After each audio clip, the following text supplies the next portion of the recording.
the best academy. Welcome to Harish academy. ఈరోజు వార్తలు నిలిచిన జాతీయ అంతర్జాతీయ రాష్ట్రీయ అంశాల గురించి, వార్తలు నిలిచిన వ్యక్తులు, అవార్డులు, పుస్తకాలు, మరి క్రీడా సంబంధిత సమాచారం, ఒక్కొక్క అంశాన్ని వివరంగా తెలుసుకుందాం. ఈరోజు ఫస్ట్ టాపిక్ వచ్చేసి యునెస్కోకి సంబంధించి వరల్డ్ హెరిటేజ్ సైట్స్ అనే అంశం మరొకసారి ప్రత్యేకంగా వార్తలు నిలిచింది. ఈ జాబితాలో తాత్కాలికంగా చోటు సంపాదించుకునే వార్తలు నిలిచిన భారతదేశంలోని గుజరాత్ రాష్ట్రంలోని 2 చారిత్రాత్మక ప్రాంతాలు అండ్ త్రిపుర రాష్ట్రంలోని ఉనాకోటి ప్రత్యేకంగా వార్తలు నిలిచాయి. ఈ టాపిక్ గురించి మనం ఇన్ డీటెయిల్గా నేర్చుకునే ముందు ఫస్ట్ యునెస్కోకి సంబంధించిన బేసిక్స్ నేర్చుకుందాం. సో యునెస్కో అంటున్నాను, United Nations Educational Scientific Cultural Organization. Acronym గుర్తుంచుకోండి, United Nations Educational Scientific Cultural Organization. ఎప్పుడైనా గుర్తుంచుకోండి, పోటీ పరీక్షలకు ప్రిపేర్ అవుతున్న ప్రతి ఒక్క అభ్యర్థి యుఎన్ అనే ఈ 2 లెటర్స్తో స్టార్ట్ అయ్యే ఏ సంస్థ గురించి అయినా బేసిక్స్ నుండి నేర్చుకోండి. అంటే యునైటెడ్ నేషన్స్కి సంబంధించి, సో యునైటెడ్ నేషన్స్కి అనుబంధంగా పనిచేస్తున్న సంస్థలు కానివ్వండి, దానికి అసోసియేటెడ్ పనిచేస్తున్న సంస్థలు ఏవైతే ఉంటాయో వాటి గురించి ప్రత్యేకంగా ఏ సంవత్సరంలో ఏర్పాటైంది, దాని యొక్క ప్రధాన కేంద్రం హెడ్ క్వార్టర్ ఎక్కడ ఉందో గుర్తుంచుకోండి. ఈ 2 పాయింట్స్ ఎనఫ్. సో యునెస్కో యొక్క హెడ్ క్వార్టర్ ఎక్కడ అంటే ప్యారిస్. ప్యారిస్ ఎక్కడ ఉంది? ఫ్రాన్స్. ప్యారిస్ ప్రధాన కేంద్రంగా పనిచేస్తుంది యునెస్కో. ఈ సంస్థ నవంబర్ 16th 1945 రోజున ఏర్పాటైంది. 1945 నవంబర్ 16వ తేదీన ప్యారిస్ కేంద్రంగా ప్రస్తుతం పనిచేస్తున్న యునెస్కో ఏర్పాటు. ఇవి 2 basics. And United Nations Educational Scientific Cultural Organization అంటున్నాను. ఇక్కడ చూడండి, సైంటిఫిక్ కల్చరల్ ఆర్గనైజేషన్ మన చరిత్ర, మన సంస్కృతి, మన వారసత్వానికి నిలువుటద్దంగా ప్రస్తుతం మన నిదర్శనంగా ఉన్న పురాతన ప్రాంతాలను కానివ్వండి, పురాతన కట్టడాలను కానివ్వండి సంరక్షిస్తుంది యునెస్కో. ప్రత్యేకంగా కొన్ని జాబితాలను రూపొందించి, యునెస్కోకి సంబంధించి చాలా జాబితాలు ఉంటాయి. అటువంటి జాబితాల్లో ఉదాహరణకు వరల్డ్ హెరిటేజ్ సైట్స్ అనే జాబితా, ప్రపంచ వారసత్వ సంపద. వరల్డ్ హెరిటేజ్ సిటీస్ అనే జాబితా, యునెస్కోస్ క్రియేటివ్ సిటీస్ నెట్వర్క్ జాబితా, and intangible cultural heritage list అని చెప్పేసి ఇలా యునెస్కోకి సంబంధించి ప్రత్యేకంగా రకరకాల జాబితాలు ఉంటాయి. కానీ అన్నిట్లలో కూడా ఉండే బేసిక్ సోల్ ఏంటంటే ఇక్కడ చరిత్ర, వారసత్వం, మన సంస్కృతి, మన వారసత్వానికి సంబంధించినవి. ప్రపంచవ్యాప్తంగా మన సంస్కృతి, వారసత్వం, మన ఆచార వ్యవహారాలకు నిలువుటద్దంగా నిదర్శనంగా నిలిచిన ప్రత్యేకతలను గుర్తించడం యునెస్కో యొక్క ప్రత్యేకత. అటువంటిది ఇక్కడ మనం అబ్జర్వ్ చేస్తే యునెస్కో వరల్డ్ హెరిటేజ్ సైట్స్ అంటున్నాను. ఇందులో భారతదేశం నుండి ఇప్పటి వరకు 40 ప్రత్యేకంగా చోటు సంపాదించుకున్నాయి. 40. చివరిసారిగా మనకు 39th రామప్ప, తెలుగు రాష్ట్రాలు, మన తెలంగాణ రాష్ట్రంలోని Ramappa. And at the same time 40th India's world heritage site recognised by UNESCO, that was Dholavira, Gujarat. And next వచ్చేసి ఇంటాంజిబుల్ కల్చరల్ హెరిటేజ్ లిస్ట్. ఈ జాబితాలో ఇప్పటి నుండి భారతదేశం నుండి 14 చోటు సంపాదించుకున్నాయి. 14. చివరిసారిగా దుర్గా పూజ 15th ప్రత్యేకంగా ఈ జాబితాలో మనకు ఇటీవల కాలంలో గర్బా డ్యాన్స్ ఆఫ్ గుజరాత్ని గుర్తించాలని ప్రపోజల్ చేశారు, కానీ ఫైనలైజ్ కాలేదు. And next UNESCO creative cities network జాబితాలో ఇప్పటివరకు భారతదేశం నుండి 6 గుర్తింపు పొందాయి. క్రియేటివ్ సిటీస్కి సంబంధించి ఒక సిటీ యొక్క గ్రోత్లో అది ప్రధాన పాత్ర, ఏది ఒక కళకు సంబంధించి కానివ్వండి. చివరిసారిగా శ్రీనగర్ గుర్తింపు పొందింది. ఇక వరల్డ్ హెరిటేజ్ సిటీస్ విషయానికి వస్తే భారతదేశంలోని పురాతన గ్వాలియర్, ఓర్చా ప్రాంతాలు గుర్తింపు పొందాయి. సో ఇటువంటివి ప్రత్యేక గుర్తుంచుకోండి. యునెస్కోకి సంబంధించి ఖచ్చితంగా ఎగ్జామినేషన్ పాయింట్ ఆఫ్ ఏదో ఒక ప్రశ్న వస్తుంది. అండ్ మన భారత రాజ్యాంగం, భారతదేశంలోనే అత్యున్నత చట్టమైన మన రాజ్యాంగం ఇండియన్ కాన్స్టిట్యూషన్లో ఆర్టికల్ 49 పార్ట్ 4లో భాగం 4 ఆదేశిక సూత్రాలు, directive principles of state policy, అందులోని ఆర్టికల్ 49 పురాతన ప్రాంతాల సంరక్షణ గురించి చెప్తుంది. ఆర్కియాలజికల్ సర్వే ఆఫ్ ఇండియా వారు ప్రత్యేకంగా భారతదేశంలో ఆర్కియాలజీ డిపార్ట్మెంట్ ఉంటుంది, వారు మన పురాతన ప్రాంతాలను సంరక్షిస్తూ ఉంటారు. దానికి సంబంధించి 1958లో పురాతన ప్రాంతాల సంరక్షణ చట్టం, ఒక చట్టం వచ్చింది 1958, 59. ఇవన్నీ లింక్ చేసుకోండి, ఎందుకంటే ఈరోజు అంత ఇంపార్టెంట్ టాపిక్. నిన్నటి రోజున ఆర్కియాలజీ డిపార్ట్మెంట్ వారు లేదా మినిస్ట్రీ ఆఫ్ కల్చర్ వారు చేసిన ఒక అఫీషియల్ అనౌన్స్మెంట్ ఏంటంటే భారతదేశం నుండి 3 చారిత్రాత్మక ప్రత్యేకత కలిగిన ప్రాంతాలు యునెస్కోకి సంబంధించి ప్రపంచ వారసత్వ సంపదలో టెంటేటివ్ లిస్ట్లో చోటు సంపాదించుకున్నాయి. టెంటేటివ్ అంటే తాత్కాలిక జాబితా, ఇంకా ఫైనలైజ్ కాలేదు. ఆ మూడేంటో గుర్తుంచుకోండి. ఈ మూడింటి చేరికతో ఈ సంవత్సరం ఇప్పటివరకు 6 వచ్చినాయి టెంటేటివ్ జాబితాలో భారతదేశానికి సంబంధించి. ఆ 3 గుజరాత్ రాష్ట్రంలోని 2 ఉన్నాయి. గుజరాత్ రాష్ట్రంలో వాడ్నగర్ అనే ఒక ప్రాంతం and at the same time sun temple, మొదెరాలోని సన్ టెంపుల్, మొదెరాలోని సూర్య దేవాలయం, అద్భుతమైన శిల్పకళ ఉట్టిపడుతుంది. అండ్ ఒక సిటీ వాడ్నగర్. ఈ 2 గుజరాత్కి సంబంధించి. అండ్ ఈశాన్య రాష్ట్రాల్లోనే కాదు, మన భారతదేశంలో అంకోర్వాత్గా పిలుస్తారు దాన్ని. అదే ఉనాకోటి. మీకు లాస్ట్ 1 వీక్ బ్యాక్ చెప్పాను. ఉనాకోటి టెంపుల్ ఏదైతే ఉంటుందో త్రిపుర రాష్ట్రానికి సంబంధించి, ఈశాన్య రాష్ట్రాన్ని గుర్తుంచుకోండి. అది అంటే మొత్తం 3 ఈరోజు యునెస్కోకి సంబంధించి టెంటేటివ్ లిస్ట్ వరల్డ్ హెరిటేజ్ సైట్లో చోటు సంపాదించుకుని వార్తలు నిలిచాయి. ఇది వెరీ వెరీ ఇంపార్టెంట్ టాపిక్, గుర్తుంచుకోండి. ఈ 3 ప్రాంతాలపైన క్వశ్చన్ చేయొచ్చు. అన్నిటికంటే ఇంపార్టెంట్ మాత్రం ఉనాకోటి. దీని గురించి లాస్ట్ ఒక 3-4 days back subject condition in డీటెయిల్గా చెప్పాను. ఇమేజ్ కూడా చూపించాను, ఒకసారి చూడండి. అండ్ పోటీ పరీక్షలకు ప్రిపేర్ అవుతున్న ప్రతి ఒక్క అభ్యర్థి రానున్న పోటీ పరీక్షలను ఉద్దేశించి కొన్ని ఇంపార్టెంట్ ఏరియాస్ని ఫోకస్ చేయాలి. అలా ఏ పోటీ పరీక్షలైనా కూడా అరౌండ్ 80 to 90 ఏరియాస్ ఉంటాయి. జనరల్ స్టడీస్లో అన్ని సబ్జెక్ట్స్లో కలిపి 80 to 90 ఏరియాస్ ఉంటాయి. అరౌండ్ 100. వాటిని మీరు గుర్తించండి. వాటి ఖచ్చితంగా చదువుకుని ఎగ్జామినేషన్కి వెళ్ళండి. మీరు పక్కా క్వాలిఫై కానివ్వండి, మెరిట్లో కానీ రావడం జరుగుతుంది. అటువంటి టాపిక్స్ని ఆధారంగా తీసుకొని మీకు జీవీకే స్టడీ సర్కిల్ యాప్, ఇప్పటి వరకు ఈ యాప్ని ఇన్స్టాల్ చేసుకోకపోతే ఈరోజే ఇన్స్టాల్ చేసుకోండి. GVK study circle app. ఇందులో మీకు మిషన్ 100 రూపంలో, మిషన్ 100 అని చెప్పేసి ఒక కోర్సును లాంచ్ చేశాను. దాని యొక్క ఉద్దేశం ఏంటంటే ఇటువంటి టాపిక్స్ ఎగ్జామినేషన్లో ఏ పోటీ పరీక్షలైనా కూడా తప్పనిసరిగా అభ్యర్థులు చదవాల్సిన అంశాలు ప్రతి సబ్జెక్ట్ నుండి ఆ కోర్సును రూపొందించడం జరిగింది. అట్లీస్ట్ ఆ కోర్సులో మీకు చూపించిన సైడ్ హెడ్డింగ్స్ ఉంటాయి కదా, టాపిక్ నేమ్స్, అవైనా ఇన్ డీటెయిల్గా మీరు సెర్చ్ చేయండి. లేదు డైరెక్ట్గా టాపిక్స్ గురించి వివరాల్లోకి వెళ్ళాలంటే అక్కడ వీడియోస్ కూడా ఉన్నాయి, చూడండి. సో ఖచ్చితంగా ఎగ్జామినేషన్లో సక్సెస్ ఉంటుంది. సో ఇప్పటివరకు జీవీకే స్టడీ సర్కిల్ యాప్ని ఇన్స్టాల్ చేసుకోకపోతే ఈరోజు ఇన్స్టాల్ చేసుకోండి.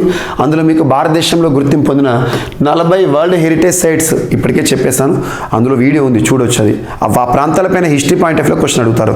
అండ్ ఇంకొకటి ఏంటంటే రానున్న పోటీ పరీక్షను దృష్టిలో ఉంచుకొని అభ్యర్థులకు ప్రత్యేకంగా నేను లైవ్ సెషన్స్ తీసుకొస్తున్నాను. ప్రవీణ్ సార్ క్లాసెస్ యూట్యూబ్ ఛానల్ని ఇప్పటివరకు సబ్స్క్రైబ్ చేసుకునే వారు ఎవరైనా ఉంటే ఈరోజే సబ్స్క్రైబ్ చేసుకోండి. మీకు రెగ్యులర్గా నిన్నటి రోజున కూడా మీకు ఇటీవల కాలంలో రెగ్యులర్గా లైవ్ క్లాసెస్ తీసుకొస్తున్నాను. మీకు రానున్న పోటీ పరీక్షను దృష్టిలో ఉంచుకొని ఇంపార్టెంట్ వీడియోస్ని లైవ్ రూపంలో తీసుకొస్తున్నాను. సో ఈ యూట్యూబ్ ఛానల్కి సబ్స్క్రైబ్ చేసుకోండి. సో ఇక్కడ మనకు యునెస్కోకి సంబంధించి వరల్డ్ హెరిటేజ్ సైట్స్లో టెంటేటివ్గా వార్తలకు వచ్చిన ప్రాంతాల గురించి చూస్తాం. ఇది ఇంపార్టెంట్. అండ్ నెక్స్ట్, భారతదేశంలోనే మొట్టమొదటి, India's first and world's second. భారతదేశంలోనే మొట్టమొదటి అనే అంశంతో ఈరోజు మధ్యప్రదేశ్ రాష్ట్రం వార్తల్లోకి వచ్చింది. మధ్యప్రదేశ్ రాష్ట్రంలోని మో కంటోన్మెంట్, MHOW, మో అనగానే చరిత్రలో ఒక గొప్ప వ్యక్తి గుర్తుకు రావాలి. డాక్టర్ బిఆర్ అంబేద్కర్ గారు జన్మించిన ప్రాంతం మో. సో మో కంటోన్మెంట్ ఎక్కడ ఉంది? ఇండోర్ డిస్టిక్లో ఉంది. ఇండోర్ ఎక్కడ ఉంది? మధ్యప్రదేశ్. అక్కడ దేశంలోనే మొట్టమొదటి ఇన్ఫాంట్రీ మ్యూజియంని ఏర్పాటు చేయడం జరిగింది రక్షణ శాఖ వారు. ఇన్ఫాంట్రీ మ్యూజియం అంటే సైనికులకు సంబంధించి. ఎగ్జామినేషన్ పాయింట్ ఆఫ్ వ్యూలో డైరెక్ట్ టు ద పాయింట్ ఒకే ప్రశ్న అడుగుతారు. ఇండియాస్ ఫస్ట్, భారతదేశంలోనే మొట్టమొదటి ఇన్ఫాంట్రీ మ్యూజియం ఇటీవల వార్తలోకి వచ్చింది ఎక్కడ అంటారు? మధ్యప్రదేశ్ రాష్ట్రంలోని ఇండోర్ డిస్టిక్లోని మో కంటోన్మెంట్లో. కంటోన్మెంట్ అంటే ఏంటి? సైనిక స్థావరాలు అనొచ్చు. మనం ఎగ్జాంపుల్ హైదరాబాద్కి వెళ్తున్నప్పుడు సిటీ అవుట్స్కర్ట్స్లో బొల్లారం ఏరియా, సికింద్రాబాద్ రాకముందు కంటోన్మెంట్ వస్తుంది. కంటోన్మెంట్కి చాలా పెద్ద చరిత్ర ఉంది. అర్బన్ కల్చర్లో భాగంగా 1924 కంటోన్మెంట్ బోర్డ్స్ యాక్ట్ 1924 గుర్తుంచుకోండి. కంటోన్మెంట్ బోర్డ్స్ యాక్ట్ ఆధారంగా భారతదేశంలో కంటోన్మెంట్స్ అనేవి పనిచేస్తున్నాయి. మీకు పట్టణ స్థానిక సంస్థల గురించి వస్తుంది. సో మో కంటోన్మెంట్లో భారతదేశంలోని మొట్టమొదటి ఇన్ఫాంట్రీ మ్యూజియంని రక్షణ శాఖ వారు ఏర్పాటు చేయడం జరిగింది. దాని యొక్క ట్యాగ్ లైన్ ఏంటంటే ది అల్టిమేట్ అనే ట్యాగ్ లైన్తో దేశంలోని మొట్టమొదటి infantry museum and research centre మనకు మధ్యప్రదేశ్ రాష్ట్రంలో ఏర్పడింది. రక్షణ రంగానికి సంబంధించి సైనికులకు సంబంధించిన పదులు అంటారు. సో వారికి సంబంధించింది. అండ్ నెక్స్ట్, రక్షణ రంగానికి సంబంధించి రక్షణ రంగంపై ప్రత్యేక శ్రద్ధ చూపండి. ఇటీవల డిఫెన్స్కి సంబంధించి తరచూ ఏదో ఒక ఇంపోర్ట్ గురించి మనం చూస్తున్నాం. రఫేల్ 36 యుద్ధ విమానాలు భారత్కి చేరినాయి ఇప్పటికే. ఇది లాస్ట్ 2 days బ్యాక్ మనం చూసాం. అండ్ సైన్యంలో సేవల కోసం ప్రారంభించబడిన అధునాతన యుద్ధ నౌకలు అనే అంశాన్ని కూడా చూసాం. మొన్న సండే రోజున INS మర్మగావ్ గురించి చూసాం. భారత నేవీలో సేవలు ప్రారంభించడం జరిగింది. ఈరోజు ఒక సబ్మెరైన్ వార్తలోకి వచ్చింది. సబ్మెరైన్ అంటే జల అంతర్గామి, వాటర్ లోపల ప్రయాణించేది సబ్మెరైన్. మనం గాజీ మూవీలో చూస్తాం అటువంటిది జల అంతర్గామి. సో జల అంతర్గామి అదే వాగీర్ జల అంతర్గామి వార్తలోకి వచ్చింది. వాగీర్ వివరాలు చూద్దాం. స్కార్పిన్ తరగతికి చెందిన వాగీర్ జలాంతర్గామిని భారత నౌకాదళం మంగళవారం అందుకుంది. వచ్చే నెలలో ఇది లాంఛనంగా మన అమ్ముల పొదిలో ఇండియన్ నేవీలో సేవల కోసం ప్రారంభించనుంది. దీని రాకతో నేవీ పోరాట సామర్థ్యం మరింత పెరుగుతుందని ఉన్నతాధికారులు తెలిపారు. ప్రాజెక్ట్ 75 కింద ఈ జలాంతర్గాముల నిర్మాణాన్ని భారత్ చేపట్టింది. ఇందులో స్కార్పిన్ తరగతికి అంటే వెరైటీ స్కార్పిన్ తరగతికి చెందిన 6 జలాంతర్గాములను ఫ్రాన్స్కి చెందిన ఇది ఇంపార్టెంట్ నేవల్ గ్రూప్ సాయంతో ముంబైలోని మజ్గావ్ డాక్ సంస్థ ఇటీవల తరచు వార్తలకు వస్తుంది వారు నిర్మించాలి. ఇప్పటికే 4 సిద్ధమయ్యాయి. వాగీర్ అనేది ఇది 5వది. ఈ ఏడాది ఫిబ్రవరి 1 నుంచి దీనిపై సముద్ర పరీక్షలు జరిగాయి. అండ్ ఈ సందర్భంగా దాని సామర్థ్యాన్ని పూర్తి స్థాయిలో పరిశీలించిన అధికారులు చెప్పారు. నెక్స్ట్ మంత్ దీన్ని నేవీలో సేవల కోసం ప్రారంభిస్తారు. ఆత్మనిర్భర్ భారత్ ప్రాజెక్టులో భాగంగా, మేక్ ఇన్ ఇండియాలో భాగంగా పూర్తి స్వదేశీ పరిజ్ఞానంతో తయారు చేయాలనే సంకల్పంతో దీన్ని తయారు చేశారు. వాగీర్ జలాంతర్గామి సేవల కోసం సిద్ధమైంది. అండ్ నెక్స్ట్ ఇంకొకటి రక్షణ రంగానికి సంబంధించి ఐఎన్ఎస్వి తరిణి వార్తలకు వచ్చింది. ఐఎన్ఎస్వి తరిణి ఒక నావెల్ షిప్. తరిణి అంటే ఒక వింగ్ ప్రత్యేకంగా పార్టిసిపేట్ చేయడం జరుగుతుంది. INSV Tarini to participate in 50th edition of Cape Town Rio అంటే ఇక్కడ బ్రెజిల్లో జరగనున్న 50th ఎడిషన్ ఆఫ్ రేస్కి 2023 జనవరి మంత్లో స్టార్ట్ కాబోతోంది. అందులో ఇండియాకి సంబంధించి పార్టిసిపేషన్ గురించి అఫీషియల్గా వార్తలకు వచ్చింది. ఇదేంటంటే ఈ ప్రోగ్రామ్ ఏంటంటే ఈ టీం అంతా కూడా ఓషన్ సేలింగ్ రేస్లో పార్టిసిపేట్ చేస్తారు. దీనిని ట్రాన్స్ అట్లాంటిక్ ఓషన్ రేసెస్ అంటారు. జస్ట్ గుర్తుంచుకోండి, రక్షణ రంగానికి సంబంధించి అని చెప్పేసి లింక్ చేశాను. అండ్ నెక్స్ట్ భారతదేశంలోని ఒక రాష్ట్రం ప్రత్యేకంగా ఈరోజు వార్తల్లోకి వచ్చింది. ఆ రాష్ట్రం అస్సాం. ఇటీవల అస్సాం తరచు వార్తల్లోకి వస్తుంది. అస్సాం అంబుబాచి మేళా కానివ్వండి, స్వనిర్భర్ నారి ఆత్మనిర్భర్ అస్సాం అని చెప్పేసి ఒరుండోయ్ అనే ఒక స్కీమ్ సంబంధిత అంశము. అండ్ కాజీరంగా నేషనల్ పార్క్ రెగ్యులర్గా వార్తలకు వస్తూ ఉంటుంది. అండ్ జాగ్రఫికల్ ఇండికేషన్ ట్యాగ్ సంబంధిత అంశంతో బర్మీస్ గ్రేప్స్ కానివ్వండి, జుడిమా వైన్ కానివ్వండి, ఇలా అస్సాం తరచు వార్తలు కనబడుతూ ఉంటుంది. అస్సాం రాష్ట్రానికి సంబంధించి రాష్ట్ర ప్రభుత్వం ఏం చేసిందంటే టూరిజం సెక్టర్ అంటే ఏంటి? పర్యాటక రంగం టూరిజం సెక్టార్కి ఇండస్ట్రీ స్టేటస్ ఇస్తుంది. ఇండస్ట్రీ స్టేటస్ అంటే పరిశ్రమల హోదా. సో ఇటీవల ఏ రాష్ట్ర ప్రభుత్వం పర్యాటక రంగానికి పరిశ్రమల హోదాను గుర్తిస్తూ వార్తలకు వచ్చిందంటే అస్సాం. ఇలా ఒక సెక్టార్కి ఇండస్ట్రీ స్టేటస్ ఇస్తే వచ్చే లాభం ఏంటంటే ఇందులో ఇన్వెస్ట్మెంట్స్ అనేవి ఎక్కువగా పెరుగుతాయి. ఆటోమేటిక్గా ఈ సెక్టార్ గ్రోత్కి కారణమవుతాయి. ఉదాహరణకి ఇటీవల చాలా రాష్ట్రాలు, ఈశాన్య రాష్ట్రాలు క్రీడలకి కూడా పరిశ్రమల హోదా అని చెప్పేసి అంత మనం చూసాము. మహారాష్ట్ర సినిమా రంగానికి పరిశ్రమ హోదా అని చెప్పేసి ఇటువంటివి చూస్తాం. ఒక రంగానికి ఇండస్ట్రీ స్టేటస్ ఇస్తే ఏమవుతుందంటే ఇన్వెస్ట్మెంట్స్ అనేవి పెరుగుతూ ఉంటాయి, పెట్టుబడులు పెరుగుతాయి. ఆటోమేటిక్గా ఏ రంగంలో అయినా కూడా ఆర్థిక వనరులు పుష్కలంగా ఉంటే ఆ రంగం వృద్ధిని సాధిస్తుంది. అలా అస్సాం రాష్ట్ర ప్రభుత్వం అస్సాం రాష్ట్రాన్ని పర్యాటక రంగంగా అభివృద్ధి చేయడానికి ఇండస్ట్రీ స్టేటస్ అనే అంశంతో ఈరోజు వార్తల్లోకి వచ్చింది. గుర్తుంచుకోండి. Fresh investments in tourism infrastructure in following areas of tourism sector are now eligible to avail benefits and incentives. ఈ రంగాలన్నింటిలో కూడా పెట్టుబడులకు ఆకర్షిస్తుంది. And next Delhi international arts festival అనే అంశం వార్తలకు వచ్చింది. ఢిల్లీ ఇంటర్నేషనల్ ఆర్ట్స్ ఫెస్టివల్ అంతర్జాతీయ కళల వేడుక ఢిల్లీకి సంబంధించి. సో మినిస్ట్రీ ఆఫ్ కల్చర్ వారు దీన్ని నిర్వహిస్తున్నారు. మినిస్ట్రీ ఆఫ్ కల్చర్ సాంస్కృతిక శాఖ మంత్రి. ఎప్పుడైనా గుర్తుంచుకోండి, ఆర్ట్స్, హిస్టరీ, హెరిటేజ్ ఈ పదాలు వచ్చినప్పుడు మనకు ఖచ్చితంగా మినిస్ట్రీ ఆఫ్ కల్చర్ వార్తలకు వస్తుంది. కేంద్ర సాంస్కృతిక మంత్రిత్వ శాఖ మినిస్ట్రీ ఆఫ్ కల్చర్ వారు ఢిల్లీ ఇంటర్నేషనల్ ఆర్ట్స్ ఫెస్టివల్ని ఇటీవల ప్రారంభించారు. ఏ డేట్ను ప్రారంభమైందంటే 16th డిసెంబర్. ఎప్పటి వరకు ముగుస్తుందంటే 30th డిసెంబర్. దీని పేరు మనకు ప్రత్యేకంగా దీనికి ఒక ట్యాగ్ లైన్ ఇచ్చారు. యాక్చువల్లీ దీని పేరు ఏంటంటే కళాంజలి కల్చరల్ స్పెక్ట్రేడ్ కళాంజలి. దీనికి ప్రత్యేకంగా ఇచ్చిన ట్యాగ్ లైన్ ఏంటంటే వేర్ భారత్ మీట్స్ ఇండియా. దీన్ని ఎక్కడ నిర్వహిస్తున్నారంటే ఢిల్లీలోని కర్తవ్యపథ్ ఇండియా గేట్ లాన్స్లో. సో సెంట్రల్ విస్టా పరిసర ప్రాంతాల్లో నిర్వహిస్తున్నారు. సో గుర్తుంచుకొని Delhi international arts festival. So Prasiddha foundation వారు and forum for art beyond border వారు ఈ నిర్వహణకి సహకారం అందిస్తున్నారు మినిస్ట్రీ ఆఫ్ కల్చర్కి. గుర్తుంచుకోండి. సో కర్తవ్యపథ్ వద్ద వేర్ భారత్ మీట్స్ ఇండియా అనేది దీని యొక్క ఒక థీమ్, ఇతివృత్తం.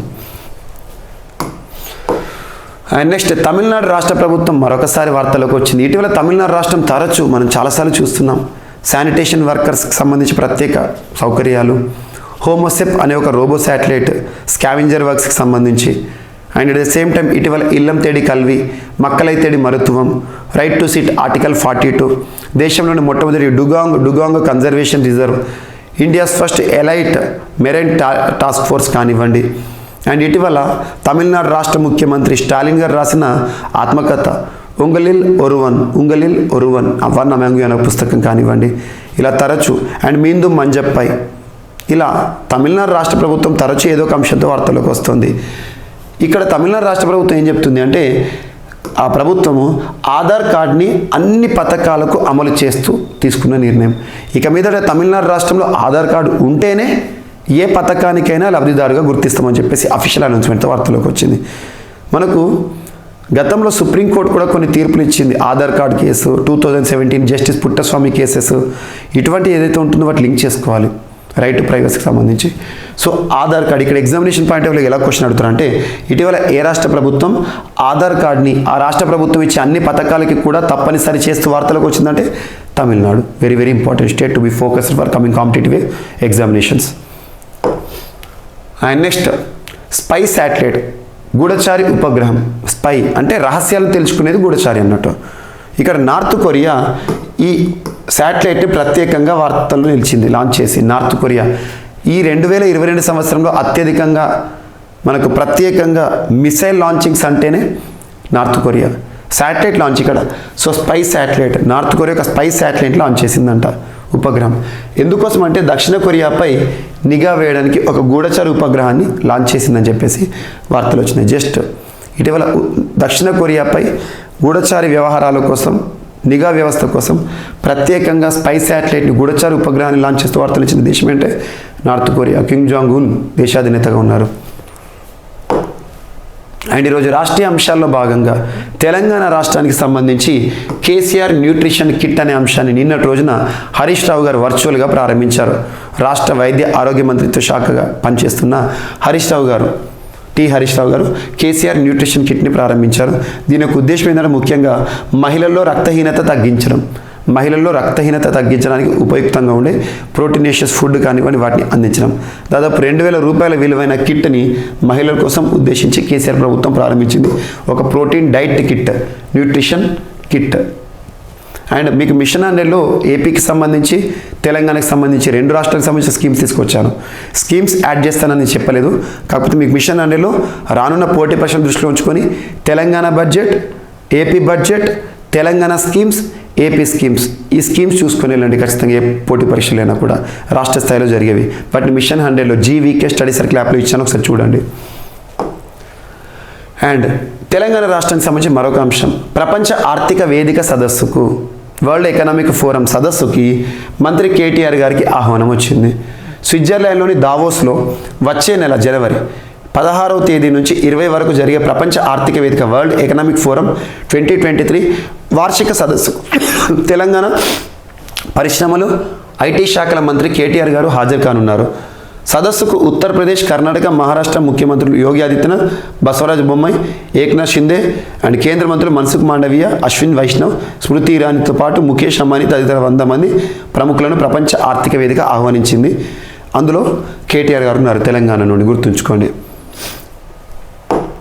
అండ్ రాష్ట్రీయ అంశాల భాగంగా ఏపీకి సంబంధించి సో థ్యాంక్ యూ జగన్ మావయ్య అని ఒక లైన్తో ఈరోజు ప్రత్యేకంగా వార్తల్లోకి వచ్చిన ఒక ఆర్టికల్ నిన్నటి రోజున వార్తల్లోకి వచ్చింది, ఒక ఇనాగ్రేషన్ ఇనిషియేటివ్. సో 8వ తరగతి విద్యార్థులకు మరియు టీచర్లకు ఉచితంగా రాష్ట్ర ప్రభుత్వం ట్యాబ్లను డిస్ట్రిబ్యూట్ చేసే కార్యక్రమం. రాష్ట్ర వ్యాప్తంగా ప్రభుత్వ ఎయిడెడ్ పాఠశాలల్లో 8వ తరగతి చదువుతున్న 4,59,564 మంది విద్యార్థులు మరియు బోధించే టీచర్స్, 59,176 మంది ఉపాధ్యాయులకు దాదాపు 778 కోట్ల రూపాయలతో Byju's pre loaded content, preloaded అంటే అందులో ఆల్రెడీ డేటా ఉంటుంది అన్నట్టు, వీడియోస్ అవి ఇవి. ప్రీలోడెడ్ కంటెంట్తో రూపాయలు 688 కోట్ల విలువైన 5,18,740 శాంసంగ్ ట్యాబ్లను ఉచితంగా రాష్ట్ర ప్రభుత్వం పంపిణీ చేయడానికి చొరవ తీసుకుంది. మొత్తం 1,466 కోట్ల లబ్ధి చేస్తారు. నిన్నటి రోజున బాపట్ల జిల్లా చుండూరు మండలం యడ్లపల్లిలో లాంఛనంగా ప్రారంభించారు రాష్ట్ర ముఖ్యమంత్రి వైఎస్ జగన్మోహన్ రెడ్డి గారు. సో చిన్నపిల్లల మామయ్యగా థ్యాంక్ యూ జగన్ మామయ్య అని చెప్పేసి ఒక ఆర్టికల్ని మనం చూడడం జరిగింది. సో ఇది మనకు రాష్ట్రానికి సంబంధించిన పథకాలు. ఇటువంటి క్లిప్పింగ్స్ వచ్చినాయంటే మీరు ఖచ్చితంగా చూడండి. రాష్ట్ర ప్రభుత్వం ఇచ్చే అఫీషియల్ అనౌన్స్మెంట్ ప్రకటన ఇది. ఇటువంటి మీరు కట్ చేసేసుకొని మీరు ఎగ్జామినేషన్లో ఇటువంటి బాక్స్లో వస్తాయి కదా, ఈ ఐటెం చూసుకుని వెళ్ళండి. ఇది కరెంట్గా మనకు ఈ ఫండ్స్ నెంబర్ అనేది కరెంట్గా ఉంటుంది, గుర్తుంచుకోండి. అండ్ నెక్స్ట్ క్రీడలకు సంబంధించి భారతదేశానికి సంబంధించిన అందుల జాతీయ జట్టు blind Indian national team. So Indian national blind cricket team వరుసగా కన్సిక్యూటివ్గా 3వ ప్రపంచ కప్ని గెలుచుకుంది. అందుల ప్రపంచ కప్ 3వది చరిత్రలో, 3వది భారతే గెలుచుకుంది. గుర్తుంచుకోండి కన్సిక్యూటివ్గా. India wins blind T20 cricket world cup for 3rd consecutive times. So 3rd T20 world cup గెలుచుకుంటూ భారత అందుల జట్టు ఎక్కడ ముగిసింది టోర్నమెంట్ అంటే ఎం చిన్నస్వామి స్టేడియం. ఎక్కడ ఉంది? బెంగళూరు, కర్ణాటక చిన్నస్వామి స్టేడియం. ఎవరిపైన గెలిచారు ఫైనల్ మ్యాచ్ మన ఇండియన్ జట్టు అంటే బంగ్లాదేశ్ అందుల జట్టుపై. అందులు సో బ్లైండ్ పీపుల్, గుర్తుంచుకోండి. అండ్ నెక్స్ట్ ఈరోజు క్రీడలకు సంబంధించి ఒక పర్సన్ రిటైర్మెంట్ ఇస్తూ వార్తలోకి వచ్చారు. ఫ్రాన్స్కి సంబంధించిన ఒక దిగ్గజం. సో ఫ్రాన్స్ ఫుట్బాల్ క్రీడకు సంబంధించిన వ్యక్తి Karim Benzema very very important person. Karim Benzema ఇటీవల వీడ్కోలు పలుకుతూ ఫుట్బాల్ క్రీడకి వీడ్కోలు పలుకుతూ వార్తలోకి వచ్చారు. ఏ జాతీయ జట్టులోని ఫుట్బాల్ జట్టు సభ్యుడు అంటే ఫ్రాన్స్. Very very important. ఇటీవల మనకు ఫిఫా వరల్డ్ కప్ ముగిసింది. Federation international de football association. FIFA World Cup ఎక్కడ ముగిసింది? ఖతార్. ఫైనల్ మ్యాచ్ ఎవరెవరు జరిగింది? Argentina versus France. సో ఫ్రాన్స్కి సంబంధించిన ఆటగాడు, రన్నరప్ టీము, గుర్తుంచుకోండి. క్రీడలకు వీడ్కోలు పలుకుతూ వార్తలకు వచ్చాడు. సో ఇవి మనకి ఈరోజు వార్తలు నిలిచిన అంశాలు. ఒకసారి ర్యాపిడ్గా చూస్తే యునెస్కో టెంటేటివ్ జాబితాలో భారతదేశంలోని 3 ప్రాంతాలనే అంశాన్ని మనం చూసాం. అండ్ దేశంలోని మొట్టమొదటి ఇన్ఫాంట్రీ మ్యూజియం మధ్యప్రదేశ్ రాష్ట్రంలో ఏర్పాటైంది. భారత నావీ చేతికి దక్కిన వాగిర్ జలాంతర్గామి నెక్స్ట్ మంత్ నుండి సేవలకు ప్రారంభం. అండ్ INSV తరిని భారతదేశానికి సంబంధించిన జట్టు పార్టిసిపేట్ చేస్తుంది బ్రెజిల్లో జరగనున్న విన్యాసాలు. అండ్ పరిశ్రమ హోదాతో లేదా రాష్ట్రంలో పర్యాటక ప్రాంతాలకు సంబంధించి టూరిజం సెక్టార్కి ఇండస్ట్రీ స్టేటస్ ఇస్తూ అస్సాం రాష్ట్ర ప్రభుత్వం తీసుకున్న నిర్ణయం. అండ్ ప్రత్యేకంగా కర్తవ్యపథలో ప్రారంభమైన Delhi international arts festival. And Tamil Nadu రాష్ట్ర ప్రభుత్వం ఇచ్చే అన్ని పథకాల్లో కూడా ఆధార్ కార్డుని తప్పనిసరి చేస్తూ తీసుకున్న నిర్ణయం. అండ్ నార్త్ కొరియా లాంచ్ చేసిన ఒక స్పై శాటిలైట్ గూఢచారి ఉపగ్రహం దక్షిణ కొరియాపై నిఘా కోసం. అండ్ కేసీఆర్ న్యూట్రిషన్ కిట్ అనే అంశం ప్రోటీన్ డైట్ వార్తలకు వచ్చింది. ప్రపంచ ఆర్థిక వేదిక సదస్సుకు మంత్రి కేటీఆర్ గారికి ఆహ్వానం. ఉచితంగా ట్యాబ్లెట్ను డిస్ట్రిబ్యూట్ చేస్తూ రాష్ట్ర ప్రభుత్వం నిలిచింది ఆంధ్రప్రదేశ్ రాష్ట్ర ప్రభుత్వం. 3వసారి వరుసగా అందుల క్రికెట్ ప్రపంచ కప్ని గెలుచుకున్న భారత జాతీయ జట్టు బంగ్లాదేశ్ పైన. కరీం బెంజిమా ఫ్రాన్స్కి సంబంధించిన అంతర్జాతీయ ఆటగాడు క్రీడలకు వీడుకోలు అనే అంశంతో వార్తలు నిలిచాడు ఫుట్బాలర్. సో ఇవి ఈరోజు వార్తలు నిలిచిన అంశాలు. మిస్లెనియస్ అంశాలు ఏమైనా మిగిలిపోతే మాత్రం రేపటి క్లాస్లో జోడించి మళ్ళీ నేర్చుకుందాం. రేపు కలుద్దాం. Thank you.